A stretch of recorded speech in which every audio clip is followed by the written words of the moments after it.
You're listening to BQN. Assimilate the audio.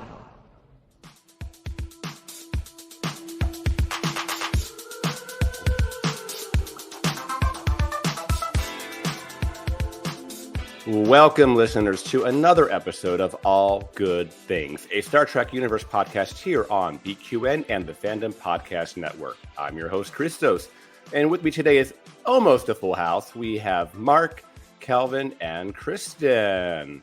How are you, Mark? Hi, I'm doing great. Yeah, been outside quite a bit lately, working in the yard. So, Awesome. Kristin, how are you? Good. Thriving on a long weekend up here in the Great White North.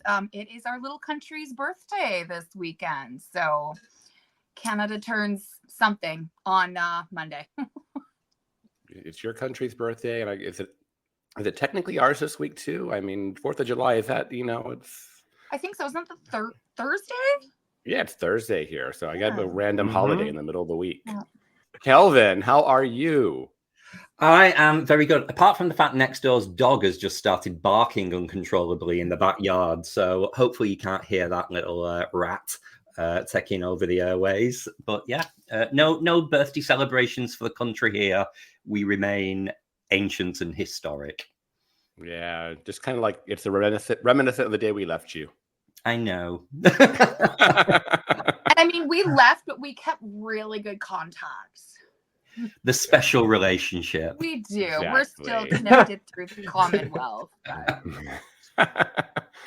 My little PSA for all of our listeners is that, hey, guys, COVID is still a thing. Believe it or not, I tested positive yesterday after not feeling so hot. Definitely on the mend, but it's a thing and it's going around again this summer. So please take care of yourselves. And if you're not feeling well, maybe take a test just to be sure.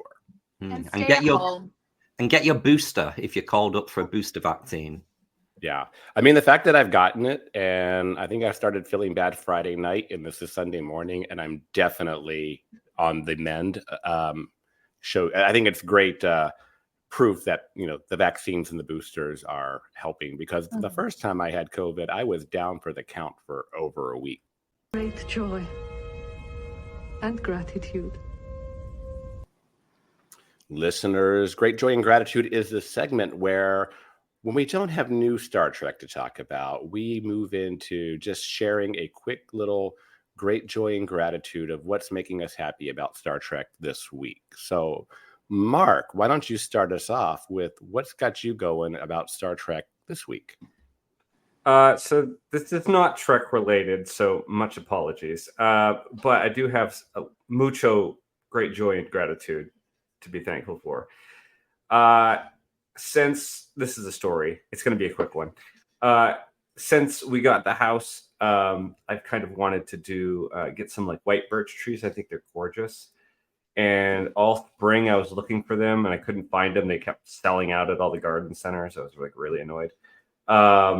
And now it's the end of the season, and I found like 4 at 2 different garden centers, and they're all clearanced. So instead of being $100, I got one of them for $50, and then I got 2 of them for $24. And so now I have 4 white birch trees in my yard, and I'm very excited about that. And so I have a lot of gratitude, and it's a lot of great joy. Well, I can tie that to Star Trek for you here. Here I am. I'm here to help you. That is a very good Ferengi story. I mean, you're just out there getting the deal, and it sure is. You won, right? You won. So, Kristin, what has you going at Warp 10 this week? Mine, I mean, for me, there's a non-Star Trek where Justin has now done his super busy month at work where we saw each other maybe once every couple of days, even though we live in the same house. So we actually get to spend time together for the next while over summer until September. But it's just really great. We're planning a little trip to Seattle in August, and it's just been really great to actually feel like we're a married couple. But then Star Trek related, I have been pouring through Pliable Truths. Oh, I love it. I know I'm a little bit behind. I know everyone no. else has probably already read it, so I'm catching up, but it's so good. It's so good. I love it when there are you have all your favorites in there, and then they add in the new people and new characters for you to start to love. And then my other one was I went up and visited my parents last weekend in this tiny little town of 600 people called Clinton, BC. It's just this itty bitty speck, but it's gorgeous. On the way home, I stopped at a thrift store and found Nitpicker's Guide for Next Generation Trekkies. And I was like, what a random book to have found in a like very unfound thrift store. So anyway, next time we do a next gen episode, I will have some very nitpicky stuff to add to the conversation. So I mean, literally, that is a job aid. That should be tax deductible for having be on this podcast. Well, it was like $4. So I don't know how much tax. I know, but it's just still, it's like it literally helps you do what you do on the podcast. So that's awesome. And then somebody hit me up off of the BQN. And because this is kind of frustrating. This is season 1 to 6. So he didn't wait until all of TNG was done before he wrote the book. Fair. He can write other books then. And apparently there are nitpickers for, what did he say? Did he say Deep Space Nine? I think he might have said Deep Space Nine. So now I'm on the search for more guides. Thrift turns into money being spent. I see how this works. Oh, always. That's very Ferengi too. Yeah. Kelvin, what's got you going this week? Well, if Kristin's having two, I'm having two. Well, firstly, speaking of money being spent or money about to be spent, Hallmark, the Christmas tree ornaments, they advertised a convention exclusive for San Diego Comic-Con, which is the Enterprise B, but with battle damage from the Nexus. So, Christos, I will be requiring you to go and buy one of those for me when you nip down the road next month. So, actually, I'm not going to San Diego Comic-Con, but I know tons of people that are. So, and I want one too. So, I'm going to be like, 2 of those. They do. I mean, they and my mate value loads. The convention exclusive models are really, really valuable. But I've been wanting an Excelsior class for ages anyway, so it's just got to be had. So will you be also purchasing the regular B when it does come out? Yeah, with the Beverly Crusher figure. Well, I only get the ships. I don't get the character ones. But speaking of my other is, since finishing Pliable Truths, it set me off on a rewatch, and I've decided, because it's the crossover book, I've decided to do a rewatch starting at Chain of Command in Stardate order, so that Voyager, DS9, and TNG are intermingled. And I've never done this before. And I'm learning some like really weird things just watching the episodes. So, for example, Qless, the Deep Space Nine Q episode in season 1, and Tapestry are at exactly the same time. So Q is in 2 places at once, which is even more Q-like.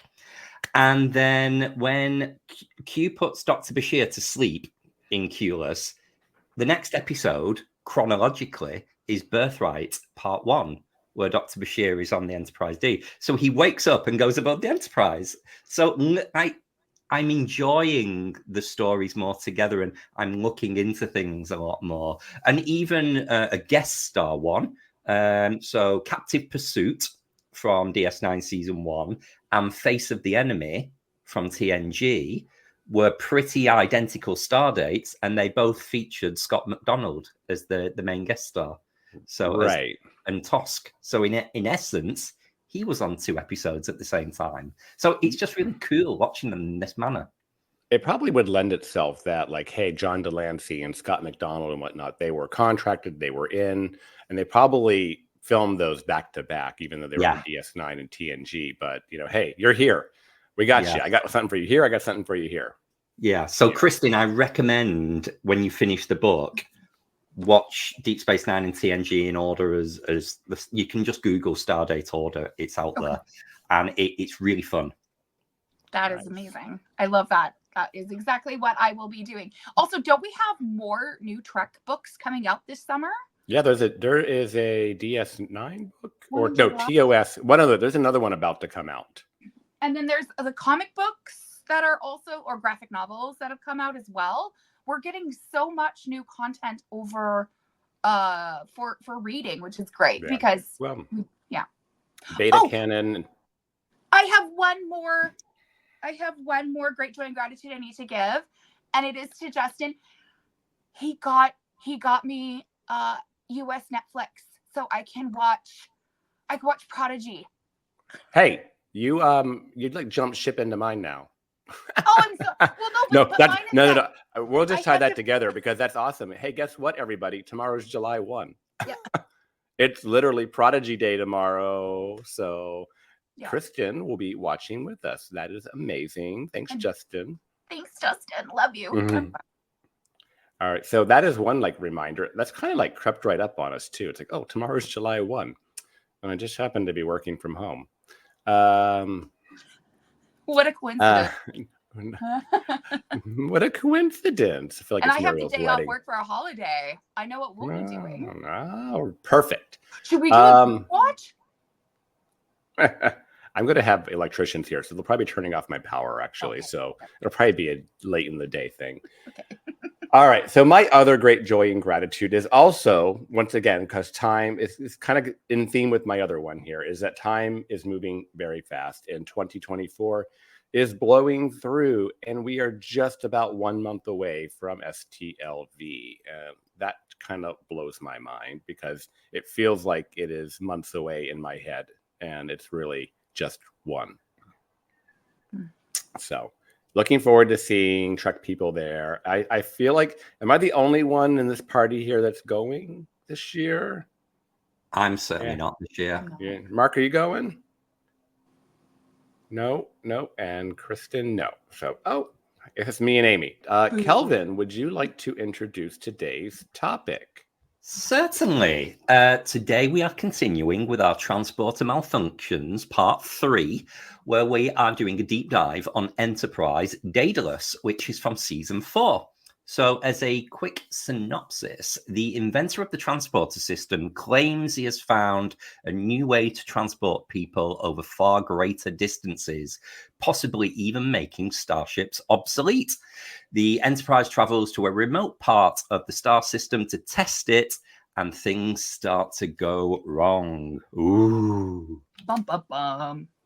Bum, bum, bum. Yes. What are our first impressions of this episode? Kristin, what did you think upon rewatch? I guess maybe it's not first impressions because you've probably seen it before. But... Yeah.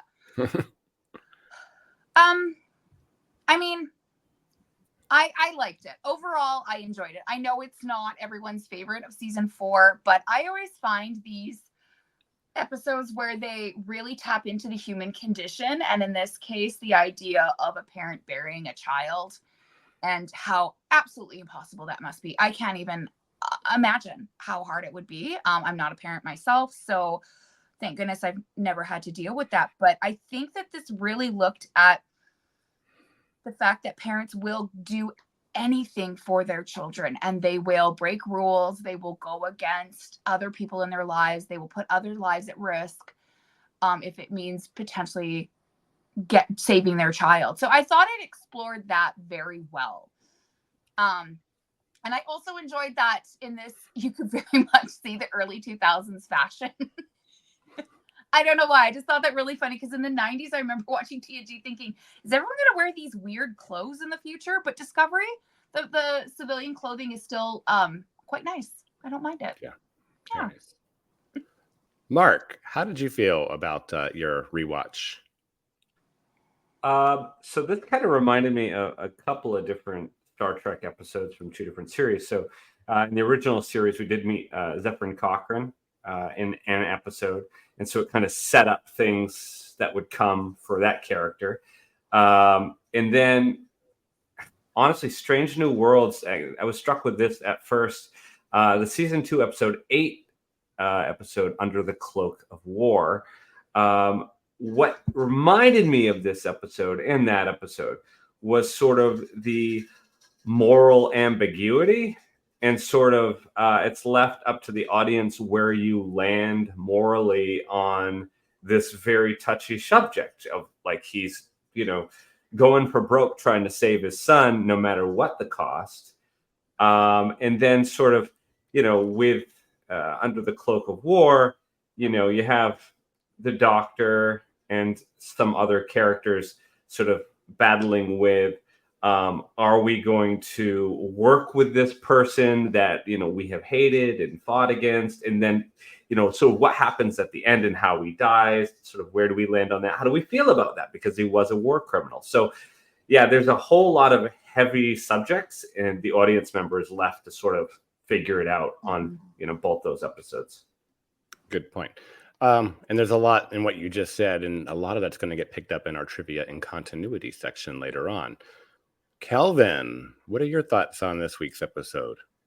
I kind of feel sorry for this episode because it season 4 of Enterprise is so strong that which an episode has to come at the bottom of the pile for the season, and it's probably going to be this one. Now, that's not to say it's not good. It's just saying it's such a high standard of a season. And this episode, to me, it really makes you think about the transporter as technology, just something we always take for granted throughout all of Star Trek. But this episode really makes you think of it as a piece of technology invented by someone with development and upgrades, and that constant talk about what actually happens to you in the transporter of being disassembled and reassembled and all the myths that come in. So I think it's a good episode to explain. We get a lot of it about propulsion systems, but this deep dive on a transporter I always found quite fascinating. Very good. Yeah, it definitely drives some conversation. So I'm going to be very brief. When this episode was coming up, my memories of this episode were not very fond. It's definitely one I skip over in rewatches and whatnot because I remember it being weak. And upon rewatch, I was confirmed it's the weaker episode of the season. So I more so enjoyed the very, very short B plot between T'Pol and Trip, and that more of a continuation of their story, which is good stuff. Whereas the A plot was not my cup of tea. As we start to dissect this episode, we have this little thing on this podcast where our topics, listeners, are planned out sometimes weeks and months in advance, but then something relevant to our episode always tends to happen the week of our episode. And that is very much the case this week as well. Bill Cobbs, who does play Erickson in this episode, just passed away this week at age 90. So little bit of coincidence there, but yeah. So I guess this little recap can be considered a little in memoriam to Bill Cobbs. I would like to give a shout out to Bill Cobbs. His role as Zachary Lamb in Demolition Man is probably my favorite of his, because anything made with Sylvester Stallone, I'm oddly obsessed with. And Demolition Man is one of my favorite movies of his. So it was that, yeah, I was very, very sad. But he has such an amazing filmography. If you go through IMDb and realize all of the great shows and movies he has been in, it was a phenomenal career for him. Yeah, I did that this morning because I knew we'd be talking about the guy. And he has been a working actor in guest stars on pretty much every show you can imagine. But his filmography was from 1974 through to only a couple of years ago. Yeah. You know, he was working like when he was in his late 80s. So kudos to the guy. He is a working actor, and good for him. Yeah. Yeah, he has stuff that came out and seen here just last year, 2023. Yeah. So, and it looks like he's got some upcoming projects. I'm wondering if we'll see a couple things come out in posthumously for him as well. Yeah, it does kind of lend itself to, you know, this older school of actor who never really was a star per se, i.e. I carried my own show for 7 years, 10 years, or I was an A-list movie actor or B-list movie actor, but an actor who found constant work for an entire career. And you said is a face that you are, is familiar to everyone. So I don't know how much that is going to continue to exist, especially now that there's so much content out there. All right, so let's jump into our dissection of this episode. So we kind of broke this up into 2 topics because I guess we'll call that host prerogative. But first off, Dr. Erickson, is he a mad scientist out of his mind? Who's, I'm going to say to frame this up, I had a very strong Moby Dick vibe coming out of watching this episode. Exactly what I was feeling. I was like, this guy is just obsessed, and as people are dying around him and ship's almost blowing up, he just keeps on going, and he's lying to his friends. He's got his doctor's daughter going along with it. There's just a whole lot of obsession going on in the attempt to hopefully recover his son, who has been gone for quite some time, right? Like, is it 15 years? Am I remembering that?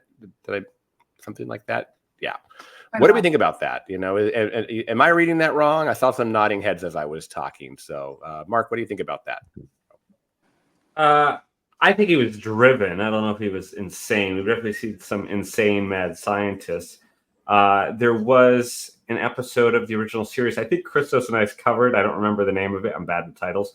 But where there was this engineer guy that was doing work on the ship, and he was super, super driven and almost blew up the Enterprise. Now I can't remember the name of the episode, but you're not talking about Dr. Richard Daystrom and the Ultimate Computer. Oh, yes, I am. Yay! Kelvin Wood. He just won another Transporter point. Yes, so it kind of was reminiscent of that, but I thought Dr. Daystrom was a little more nutty than this guy, but that's just my opinion. I want to point out just the kind of the representation factor in it, because it's something that you wouldn't really think of now, but I do remember watching this back in, what would this have been, 2005, that it was really cool that they chose a black disabled guy as the inventor of the transporter. And that even 2005, what 25 years ago, 20 years ago nearly, it was quite a big deal to have a person of color to have such an established part in Star Trek history as the inventor of the transporter. So however flawed the man is, I just thought that was cool. But actually, now you say that, Dr. Richard Daystrom was black as well, and that was in the 60s. So these guys are good with the tech. I did, I could go 2 ways with that. I'm like, awesome that we have the representation there, but then they kind of made him a little bit of, I almost want to say baddie. I don't want to use that too strongly, but he is a very flawed character, probably the better way of saying that. And Kristin looks like she has some thoughts. I'm going to dial into her. Yeah, I don't believe he's mad scientist out of his mind, but I also think that this is a great way to explore the concept. Again, I kind of circle back to this when we had our first impressions about grief, PTSD, because didn't his son technically die almost like in front of him while doing some sort of a test? And just potential untreated mental health issues and how they manifest in our actions and in our behaviors. So a person who received the proper support to deal with trauma, they make better decisions and when they're supported ongoing than someone who doesn't. So I would see this as a man who had a huge trauma happen to him and maybe did not receive the help he needed, which has now come to fruition with very poor life choices, as we all saw. Yeah. And don't forget as well, this isn't, the son didn't just die. He was affected by this phenomenon and was trapped in subspace. So the whole point was to rescue him. Yeah. So it's not like game over, your son's died, move on, let's give you some grief counseling. There's that chance. And if you think about, I mean, there's a story on the news at the moment here in the UK. A young boy's gone missing in Tenerife, and people like his parents are out there looking for him. And you think of those kind of, you just don't know the fate, and you will never give up. You will continue to search until there's the body, until there's the definitive answer of its end of. And that's what I see with this. Of it's not someone who's struggling to come to terms with the child's death. It's someone who has. It's a little bit like Harry Kim in Timeless. There's the chance to save them. Everybody else has given up. It's not going to happen. You're the only one who still believes, and that's very powerful. Yeah. What is the DS9 episode where Cisco is kind of disappears in that warp core and the Defiant and the visitor, and then and then Jake is aging. The best episode of Deep Space Nine, one of the best episodes of Star Trek ever. I bawl every time. Okay, that's what I got to say about that episode. Jake Sisko's best episode, where he was played by a different actor. By Tony Todd. Candyman. Shout out. Mark's got opinions. I love it. But it's the same kind of idea. And look what Jake did in that episode, right? He changed his entire life to get the education and whatever that he needed to try and save his dad. And I almost throw this back to like when we see moms who've been documented as being able to have like superhuman strength to lift buses or cars or whatever off their kids. And it's the same kind of idea, you know, when we don't know what you are possible of until you're put in that type of a situation. Right. Yeah. And that's both good and bad. Because that other poor dude who lost his life to save another, that's always kind of an unfortunate trade-off. Yeah. Let's maybe shift gears a little bit and look at this from Trip's point of view. I mean, it's that whole, hero worship, fallen heroes trope. Obviously we established that Trip idolizes Erickson. They put that in there pretty early on in the episode, and turns out to be pretty disappointed by him. And in some ways, it leads to disappointment with Archer. So have you ever experienced this where you maybe met somebody that you've idolized and been disappointed? Kelvin? I've got a very coincidentally appropriate one. And I would say this person has redeemed himself. But on my first meeting with Connor Trinier, I was very disappointed. And he'd flown to the UK for one of our conventions, so clearly was jet lagged, tired. But it was an autograph session where you kind of stand there at the desk, and there just wasn't any conversation. He just looked dead in the eyes, and I came away from that experience very disappointed. And those things live with people. We all see online all these social posts of, oh, they're horrible. But, how many times do you have a bad day at work? Now, I've seen him so many times on the cruise, and he's really nice, and he's a lovely guy, and we've spoken since. But that was my first disappointing fan experience with a Star Trek actor. I just thought it relevant to raise it with his own fallen hero there. Yeah. Anybody else? Oh, Mark, you got one. Yeah, it's not Trek related. It's not even so much of a meeting, but I'll explain.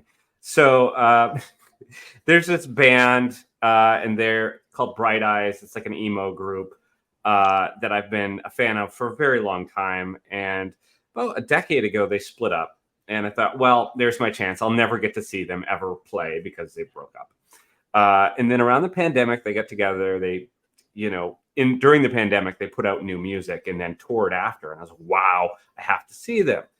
So I got Andy and I tickets, and we went to go see them live. And this album was just another one that just knocked it out of the park. Such a good album. And I was really excited to see it. Get there, and the band is playing their hearts out. It's incredible. All the fans are singing along.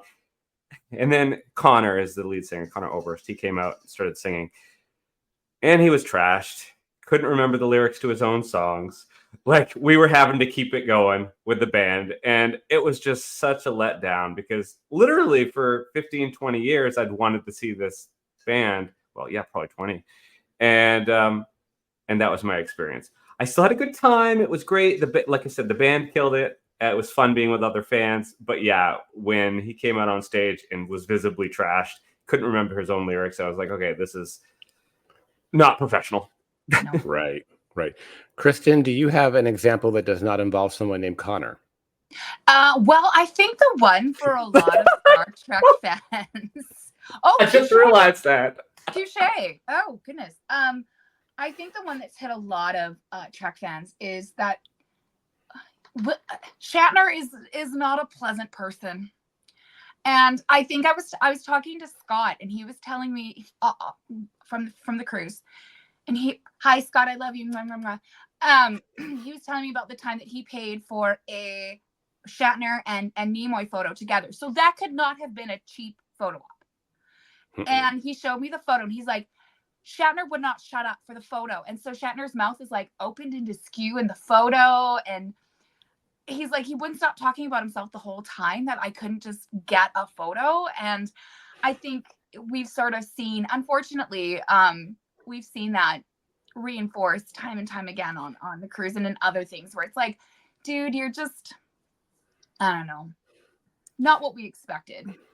Yeah, I sympathize with that a little bit. I've never taken an opportunity to have a photo op with William Shatner just because the reputation precedes him. And you know, I've seen him give some talks on the cruise and whatnot, which were, you know, I don't even want to say borderline racist. Some of his comments were.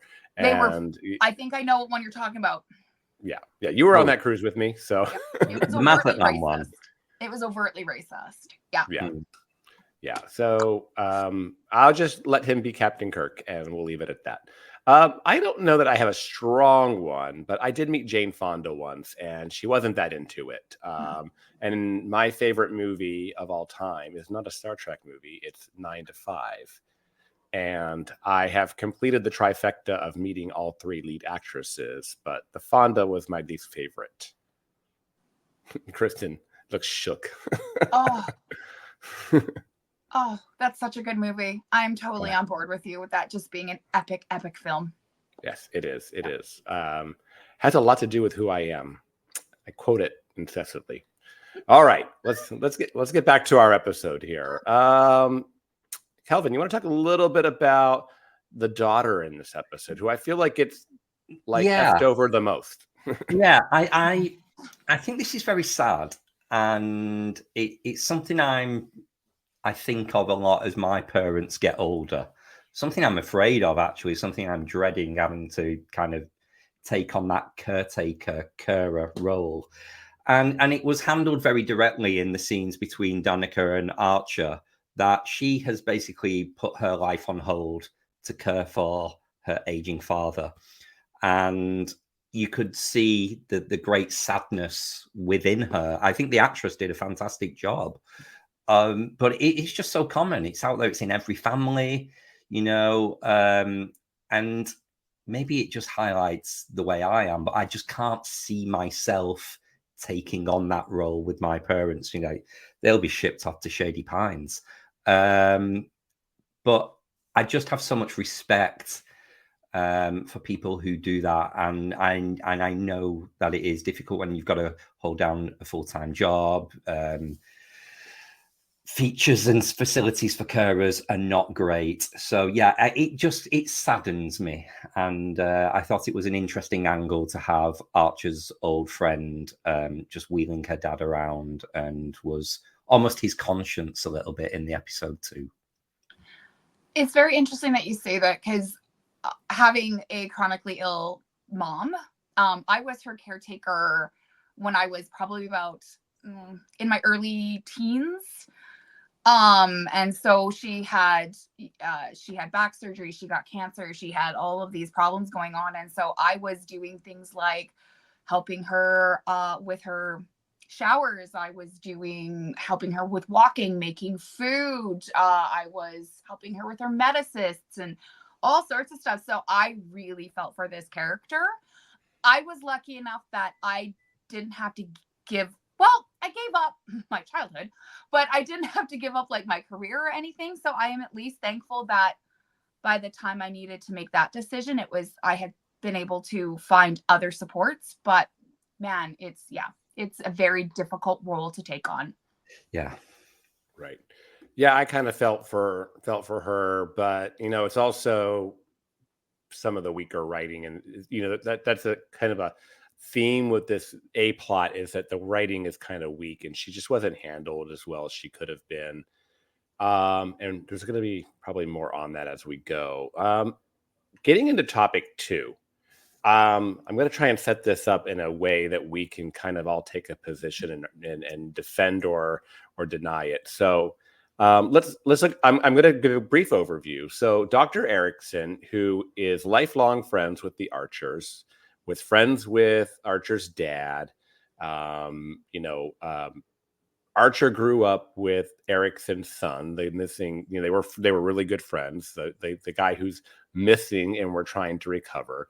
Erickson gets himself and basically takes the Enterprise, or gets requisitions the Enterprise under false pretenses, under a experiment, not a recovery mission. And during this recovery mission or experiment, however you want to call it, the crewman dies in the armory. We then have the explosion. I think it was in the shuttle bay where the power conduit is blown up, and Trip points out that was like 2 meters from a photon torpedo, which would have just blown up the entire ship. And about mid-episode, they come clean that this is not experiments. The experiments that they promised Starfleet and the whole reason for the entire mission was all pitched under false pretenses, and that it's actually we're trying to rescue this guy, but already in the form in the process of trying to rescue him, we've already killed more people, and more people could die at any time. So that's me setting up the stage here. Archer becomes obsessed, in my opinion. He becomes more like, I don't care. We don't need to stop and report this back to Starfleet and get orders or anything like that. We're just going to help him, and we're going to keep on helping him, even at the risk of the entire ship. And to the point where the only person that challenges him is Trip. And then he puts Trip in his place, who goes around, whimpers into his corner after he gets put in his place. Should Archer have been relieved of duty is my question for the panel. Does anybody want to go first? Yes. Mark, go for it. Yes. No, yeah, absolutely. I think, maybe if it was later Trek, like Dr. Crusher, for sure, if she was on the ship, she'd be like, nope, you're not fit. Nope. She would have yanked him. But I think at that time, things were a little more free and loose. It was like the Wild Wild West. And I think that allowed him to sort of get away with it. But I think if it was later on, even if you push forward to Strange New Worlds time, he would have been relieved of command. Nice. Kelvin, go for it. I am taking the contrary view. I do not think he should have been relieved of command. One of the great messages of all of Star Trek is family. And whether that's your chosen family of your crew or your actual family, and it represents you would do things and take extraordinary decisions for the family. So I know you positioned it, Christos, about had this been later Trek, it would have been different. So I would like to highlight a few examples of where it got personal for the other captains, and they did extraordinary things and took risks when they maybe should have been relieved of duty. So no, sorry, Kelvin, you're not allowed to prove us wrong. I'm just going with the facts, Mark. This is what we've had here. So anything to do with the Borg after Wolf 359, Picard should not have been involved in. That is too personal. Sisko with Eddington and his pursuit, he poisoned the entire planet when he wanted to flush out Eddington for the uniform. Janeway and her annual nervous breakdowns when she goes all cray-cray with Equinox and in Year of Hell, that was because it was personal and she wanted to get at Captain Ransom. We've got Burnham with the Red Angel and her mother and all of the stories there. And Carol Freeman, don't even start. Like literally every episode, she should be relieved of duty for the first few seasons. She is not capable of having her daughter on that ship. So there's a case for Archer's only doing what everyone else did established. I think Archer's a fabulous captain. Case closed. Are you done yet? Yeah. No way. So first off, Freeman doesn't count. I mean, Janeway doesn't count because she's out in the middle of nowhere and no one's fact checking her except Chuck Cote, and they fight all the time about these things. Pike knowing his own fate. No, Starfleet doesn't know he knows what he knows. I mean, come on. And Picard was sidelined in First Contact. And, you know, this whole business, it took Lily is filling in for the way Crusher should have been talking to him in that in that movie, by the way. You are being, you know, you're out of line with Worf, and you are putting your personal feelings ahead. And he should have been relieved of duty, but like they literally broke Crusher's character in order to give all those lines to Lily and, you know, persuade him that he was doing the wrong thing. And he did realize he was doing the wrong thing. How would all of those stories have been changed had each of those captains been relieved of duty? So, which brings me to my point is we have to create the conflict somehow, and this is how they're going about it. I would love to hear, though, what Kristin has to say about all of this. I have to side with, I do believe that he should have been relieved of duty. I see this as huge. I work in an industry where conflict of interests are very important to identify and to problem solve through. And if there's a conflict of, like, I have a conflict of interest with a major player in my work, I am not allowed to have part in any discussion to do with that partner because of that conflict of interest. Doctors are not allowed to operate on people that they are related to because it is all about calling into question judgment.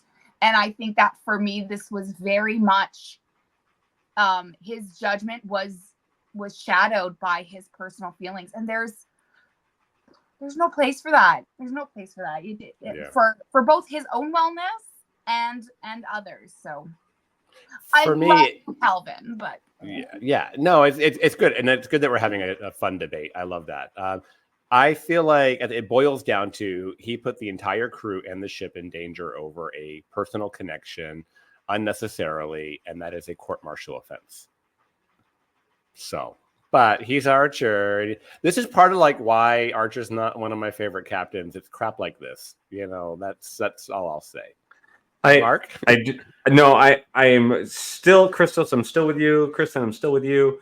But I will come and throw a bone to Kelvin for a second. If we just think about what Spock in the Menagerie, when he was trying to like grab Pike, and he, you know, stole the Enterprise essentially to go on this rogue mission to help Pike. So it's happened, and then Spock was, you know, nothing happened to him. And then I will also say that if Kirk had not been allowed to and acted as the olive branch to the Klingons in a Discover Country, I don't know how it would have turned out. I don't think that anybody could have done that mission except for except for him. But I keep wanting to say except for Shatner, but I was like, oh my gosh. My brain's all jumbled. So I do, even though you've got that as an example, and exactly right. I mean, it was that personal attachment to the situation that I think allowed it to have a successful ending. So, well, I will die on my hill alone, it seems. However, Kristin, your real life example has just reminded me that I am chair of the impartiality committee at work. Maybe I need to hand my notice in. It's time for you to recruit yourself, mister. So shall we jump into assimilations and regenerations? And I'm going to kick it off because let's talk about one more back and forth. And because somebody put this as an assimilation and I'm putting it as a regeneration. So let's kick this around the table and talk about the 2150s civilian fashion that I believe either Mark or Kristin brought up earlier. I felt like the fashions we see Dr. Erickson and his daughter wearing in this episode are literally right off the rack in 2005 or 4 when this episode was shot. And it was very lazy on the wardrobe department. I mean, he looked like he came right off, you know, the Cosby Show, wearing all those nice shirts that Bill Cosby would always wear and everything, and the zippers and the sweaters and everything. And I'm like, yeah, there was nothing that looks futuristic, and it's supposed to be about 150 years from where we were. So, thoughts? I love them. I put them in as a assimilation. Yeah. I really like Danica's chunky knit roll neck with the little leather jacket and the flared trousers. And that's one of the things about Enterprise that, you know, they talk about in Next Gen how you would never see a zipper, you would never see buttons. And in Enterprise, you know, it's established technology, and we've not moved away from that yet into more modern fibers. So I love that it dates, not to your point as in production dating, but in universe dating. People still wore clothes similar to what we were today. And don't forget, you've got World War III as well, so that probably affected all fashion and things and throwbacks and that. But I thought they were cute. I loved them. Yeah. Mark? Yeah. So Strange New Worlds that I love so much. I feel like they do that a lot too, kind of, you know. There was that episode right at the start of season 2 where they were going and they had the lawyer. It was a really good episode. And I think Pike was going to look for the lawyer. I think he was on that planet, and just everybody was dressed like they were going to the Met Gala. Like it was like really beautiful, like, you know, really beautiful clothes. But they did kind of look like, you know, stuff that you would see on TV, like if you're watching E or something. But they did do a really good job costuming for their the dress uniforms, which look better than they have at any point in Trek history. I'll die on that hill. I mean, fashion is cyclical, right? We're seeing now youth coming out going, oh my gosh, are you telling me we can have skirts with built-in shorts, aka skirts, and they think they're these brand new amazing things? I'm like, oh honey, those are 30 years old. I wore those when I was just a little wee one. So I think that this is, you know, reminiscent. Maybe they're going through a Y2K regeneration in their time period, and so the flared low-rise jeans are back, baby. I hope I'm dead before low-rise are the only pants I can find again.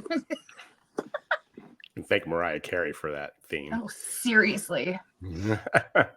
All right, so we move into the full-blown simulations. Kelvin, why don't you kick us off there?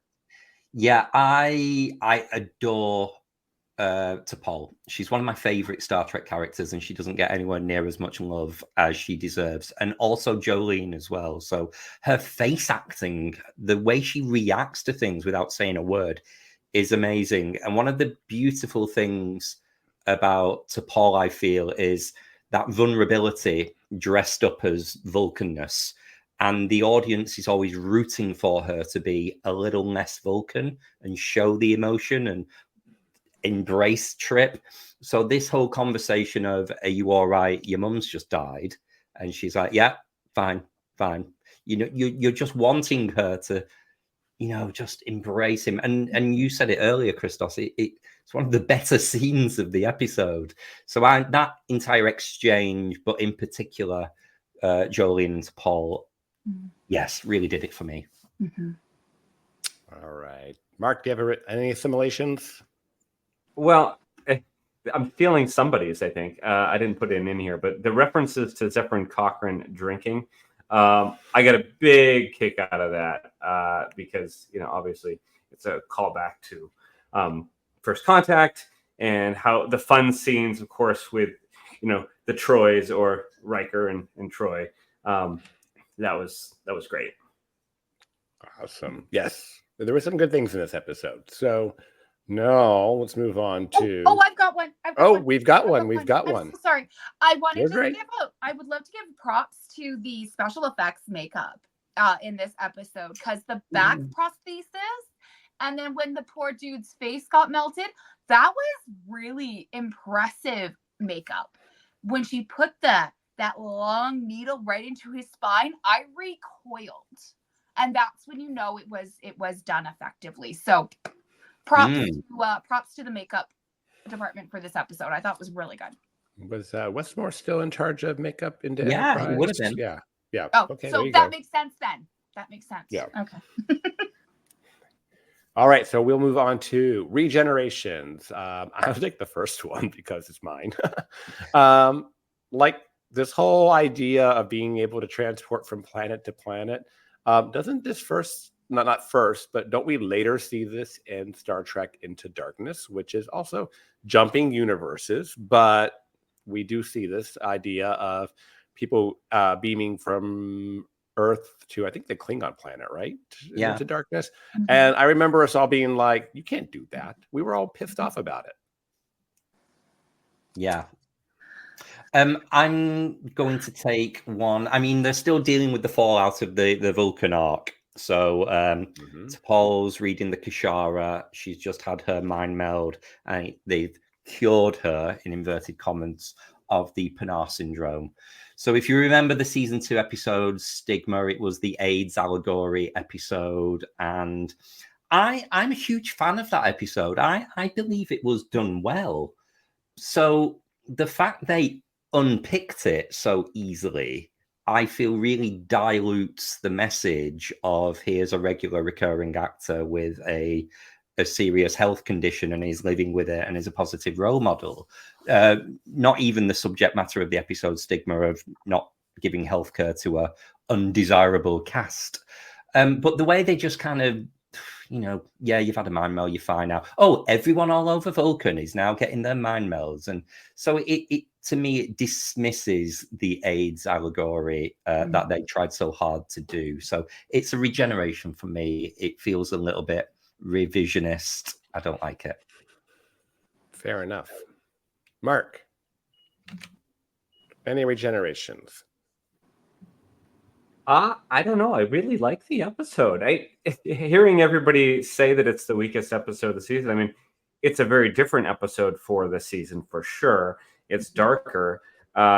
It reminded me almost of the Fear Factor series a little bit. It's ghosts in the night and people getting, a little fried. But, you guys know me at this point. I really like the oddball episodes. And this is an oddball episode. It also builds on canon a little bit with a little bit historical stuff. So I like that too. I don't know. I was more into the episode than having any kind of regenerations.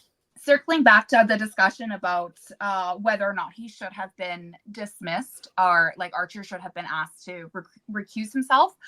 I did feel bad that Trip was the only one who sort of took a stance on this.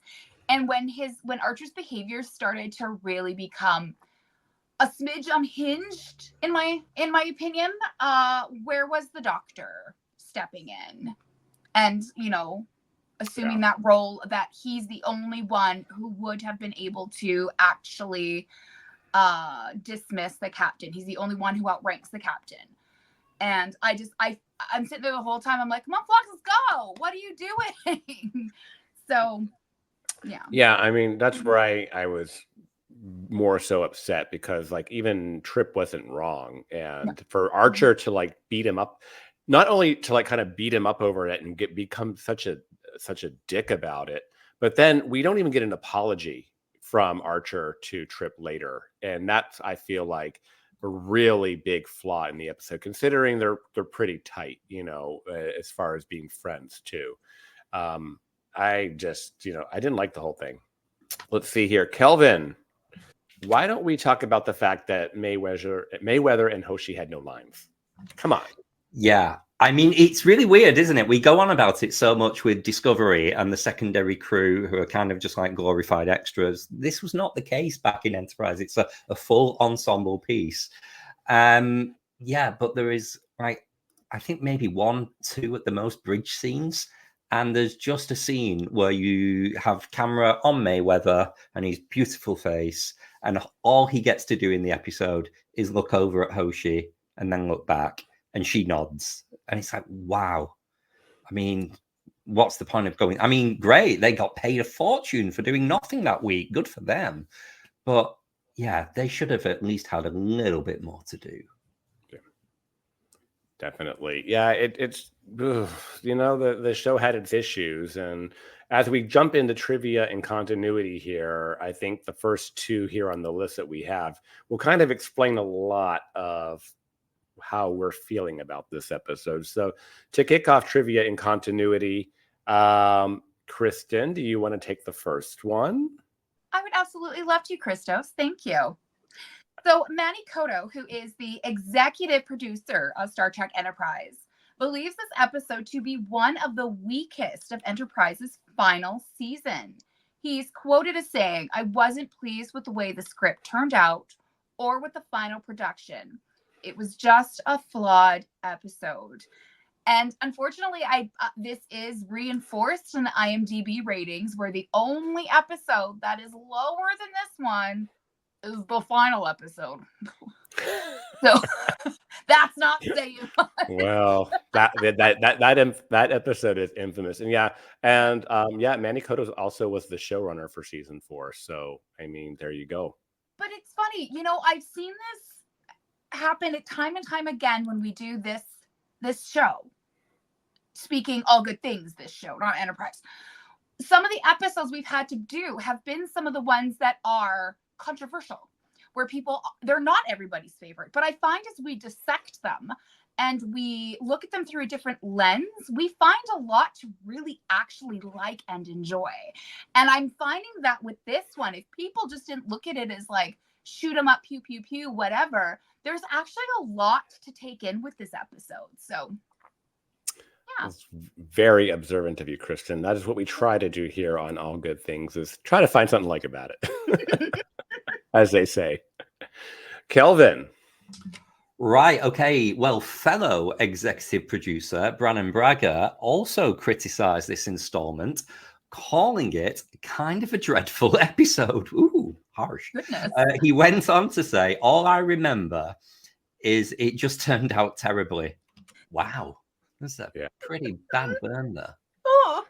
Yeah. I mean, I guess it's all right that they, even though they were responsible for it, can be, honest about it and say, hey, it wasn't our best work. And, there were 22 or 24 episodes that season. So, kind of back to that whole idea that every once in a while you're going to get a filler episode that maybe you didn't get to spend as much time on as you wanted to.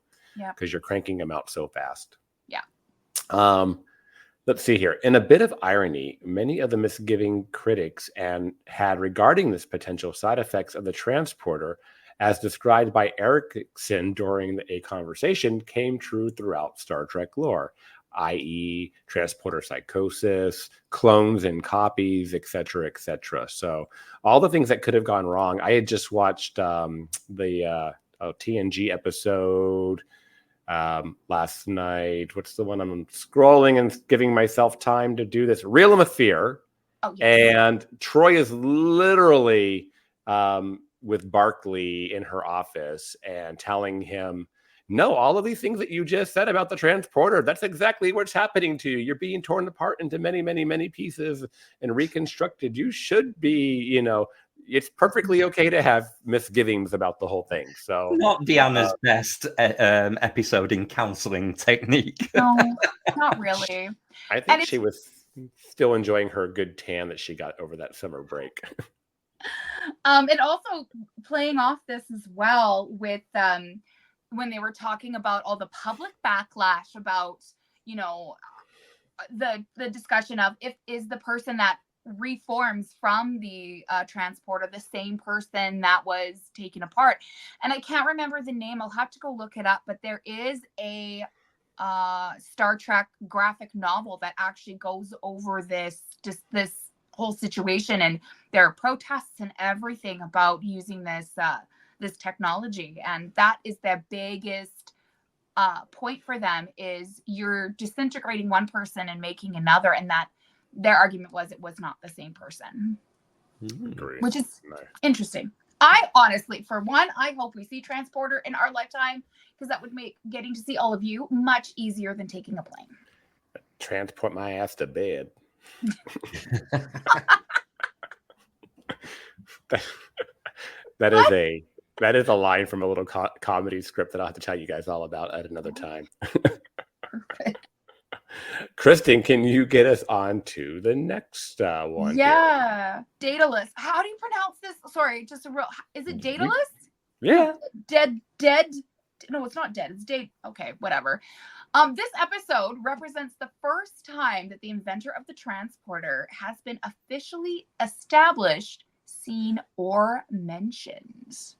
To Kelvin's point earlier. Yeah, it's weird that he's called Ericsson as well. Ericsson always reminds me of a really cheap technology brand from like back in the noughties, Sony Ericsson phone. Yes. Mm-hmm.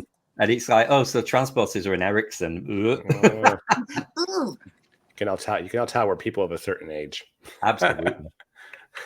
Kelvin, hit us next. It's a big one. Yeah, I think we might have also mentioned this earlier, but there is a lot of resemblance in this episode of the kind of the trope of trying to save people who have been lost, especially the Voyager episode, Jetrel, where Mabor Jetrel deceives the crew of Voyager into using their transporter and his attempt to revive the Talaxians that dissolved from the Metreon cascade that he created. So there's also an echo of what Mark said earlier about Dr. Richard Daystrom in The Ultimate Computer. Ericsson mentions that after inventing the transporter, his life consisted of endless attempts to recapture his former glory. Yeah, that's right. Mark and I did do that episode. I remember that. That was a while back. This episode also reminds me of the Star Trek Next Generation episode Relics, where they find Scotty and the other person. Oh my gosh.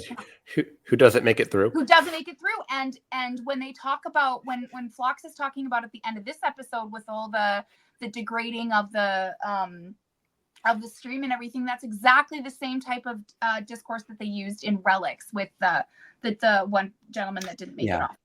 And it's also a little bit like Strange New Worlds as well. Dr. Mbenga and his daughter in the transporter. Yes. We got these transporters are good and bad news. Let's just come on. We're like rattling off the examples today. And in a continuity moment, during the dinner scene, Ericsson states that a subquantum transporter can transport a person from Earth to Vulcan. Then Trips comments in awe that is over 16 light years away. Vulcan was previously confirmed in the episode Home to be 16 light years from Earth. So this is a very good canon police, as Kelvin would call it, and good example of keeping things the way it should be. I'm smiling. All right, our final one here. Does someone want to grab it? Yeah, so long-range transportation appears to be achievable as a Delta Quadrant species. The Sicarians have a similar technology as established in Star Trek Voyager episode Prime Factors. Dominion transporter technology has been shown to be capable of transporting a person over distances of up to 3 light years, as seen in the Star Trek Deep Space Nine episode Covenant. In Star Trek, transwarp beaming enables persons to be transported among the planets of a star system, such as from Titan to Narada, which was orbiting Earth at the time. There were also long-range alien transports in Star Trek, the original series episode Assignment Earth, and the Gamesters of Triskelion. I don't know if I got that last word right, but that's okay. You actually killed that. I was going to just say there was a lot to read there, and a couple of technobabble words that you just nailed right out of the park. So I had a point here, and I'm losing it. The Sicarians, is that the technology that we see in Picard season 1 with the Borg? Yeah. Okay, that's what I thought. Where they are able to get to Nepenthe to see. See, COVID or not, I'm still thinking this warp core is still functioning. What's the planet they can get to in Prime Factors, which is the furthest that the trajector technology will take them? Yeah. Oh, see, I like the universe giveth, and then Kelvin sweeps in to take it away. Like, I'm going to out trivia you. Suddenly, we're back on Trexperts, and it's DS9 Season 2. It's called I got Alastria. You. What's it called? Alastria. Alastria. There we go. So let's get to our final thoughts, and then maybe compare and contrast with the other 2 episodes that we've done in the series, which you might recall Kristin and I did TOS's The Enemy Within not too long ago, actually, and the Lower Decks episode, Much Ado About Boimler. And so I guess the question would be, of these 3, including Dedalus, who did it better? Kristin, why don't you give us your thoughts? I would have to do Much Ado About Boimler. I just enjoyed that one much more than these 2. I also do find the other, for me, that's an easy win. I find the other 2 options in these 3 to be a little bit not great. I mean, we all know how The Enemy Within turned out, and it was just a cringe fest. And then this one, it's again, like I want to say, when you look at it from and dissect it in a different way, it's not bad, but Much Ado About Boimler was just the best.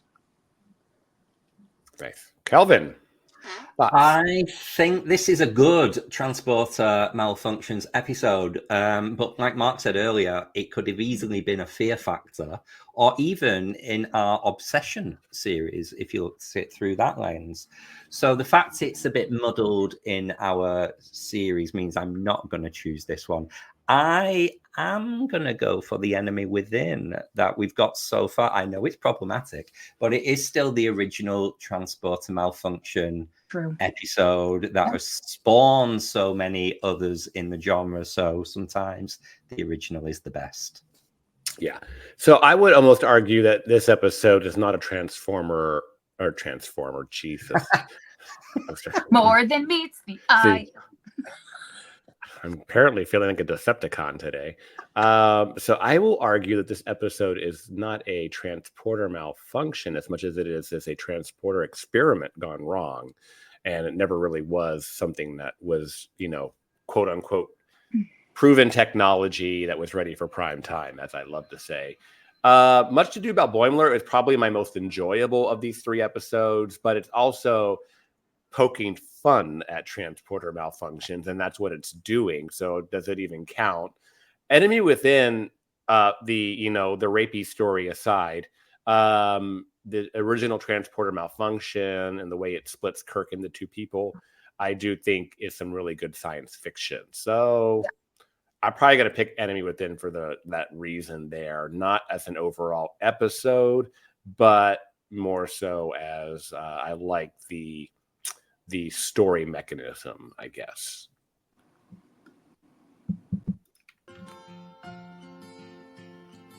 What shows are on BQN, you ask? Well, here's a rundown of some podcasts you might be interested in. All Good Things, a Star Trek Universe podcast covering all of Trek, hosted by Amy, Mark, Christos, Kelvin, and Kristin. Whether you've got Xbox or Nintendo, check out Bargain Bin Gamer, a YouTube show hosted by Davey, a self-proclaimed gamer who specializes in reviewing and showcasing affordable video games. 2 episodes enter the arena, 1 comes out victorious. Join hosts Joe and Kevin and a guest as they debate which should win the Batleth battle. Grab your popcorn as you listen to Cinema Z, a film discussion and review podcast showcasing films you probably missed but should definitely check out. Hosted by Mark and Matt. Don your apron for The Food Replicator, where Matthew eats and drinks his way through the Star Trek cocktail and 3 cookbooks. Beam Aboard Galaxy Class, a Star Trek Next Generation podcast covering all of TNG, hosted by Steven. In order to not repeat it, listen to History with the Zalogis, a snippet of historical events from around the world, hosted by Chrissy and Jason. For the newest Trek coverage, check out Infinite Diversity, hosted by Chrissy and Thad. Curl up with a good book and delve into Beta Canon with Peter, host of the online Trek Book Club on Twitter, and his new companion, Trek Book Club podcast. Test your Trek knowledge with Treksperts Quiz, a Star Trek quiz show hosted and written by Davey. Whether you're a member of Starfleet Federation or Planetary Union, go check out Union Federation, covering current Star Trek and the Orville, which we all know is really a Trek show, hosted by Kyle, Kevin, Amy, and Haley. Head over to YouTube and watch The View Screen live on Sundays, your Trek-inspired talk show hosted by Kelvin and Amy, with Season 2 starting in September for a 10-week run. Spill the tea with Christos while he discusses current Trek news and events and explores the world of fandom via guest interviews, all with a LGBTQIA+ perspective on What's the T-Bev. And for our Patreon members, we have The Hive Mind with monthly script readings, Let's Fly, a Discovery reaction show, It's Green, a cornucopia of topics, Amy's Math Moments, a quick look at math moments in Star Trek. We know you have a choice of podcasts to choose from, and we thank you for listening to BQN. Assimilate the audio. Well, even when Amy's not here, she finds a way to be with us. So there we go. Kristin, why don't you tell our listeners what's coming up next week? So next week, we are going back to the theme of Control, Part 5. And we will be looking at the original series episode, Return of Archons, where the crew of the Enterprise visit a seemingly peaceful planet whose inhabitants are of the body, controlled by an unseen ruler, and enjoy a night of violence during festival. Oof. This episode also will contain Star Trek's first reference to the Prime Directive. Lovely. And I can't remember the last time I saw that episode, and I definitely plan that'll be my last episode before my little hiatus I alluded to last week. So I will look forward to chatting about that next week. We would love to hear what you thought of today's episode and hope you'll join our Facebook group, the BQN Collective, or on our Discord server to continue our discussion there. You can reach us at All Good Pod on X/Twitter and Bluesky. Please follow the network on Twitter, Bluesky, and Instagram at BQN Podcast. We've also partnered with our friends at the Fandom Podcast Network, where you can find us by searching their master feed. Links can be found in the show notes. So, Kristin, where can people find you when you're not beaming from Earth to Risa? Oh, I could use a trip to Risa right now. You can find me on Instagram at KStrats. You can find me on I just said that, on Facebook under the BQN Collective. And I am also on Reddit at user Garrick's Fan Club. I've never done Twitter, X, or any of those other ones. So it's just not my jam. Just not my jam. So, but Kelvin, where can people find you when you're not showing off your guns on a Sunday? Oh, look at that. This I'm glad now that this is an audio podcast, because I don't tend to get dressed properly for recording this, and I'm usually just back from the gym. So thank you for noticing, Kristin. When I'm not doing that, you can find me in the Discord server or on the BQN Collective, or you can come and chat with me directly on the socials at Kelvin's Timeline. And Christos, where can people find you when you're not trying to get your captain relieved of duty? Well, that's the regular thing here.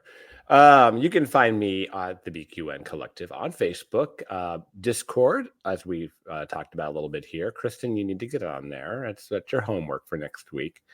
It's not hard. And you can find me on Instagram at either at GreekSD or What's the T-Bev. And you can find me on What's the T-Bev as well. If you'd like to help us keep all our shows coming to you each week, you can become a patron of the network on Patreon. For just $1 a month, you can join our Let's Fly reaction show, script readings, and enjoy our special patron-only shows of It's Green and Amy's Math Moments. Visit patreon.com/BQN to get all the details and watch your messages. If becoming a patron isn't your thing, you can support the show by sharing our posts on social media, talking about it with your friends, or hitting the subscribe button on Apple Podcasts or wherever you get your podcasts. And also leave us a star rating and a written review. That does help others to find the show. At this time, we would like to thank our very own associate producers, Mahendran Radhakrishnan and Jenadiah JJ Seastrom. A special thanks to Graham Kelly for our opening and closing music, and to Mark White for our artwork each and every week. Thank you for listening. We hope you'll join us as we search out all good things.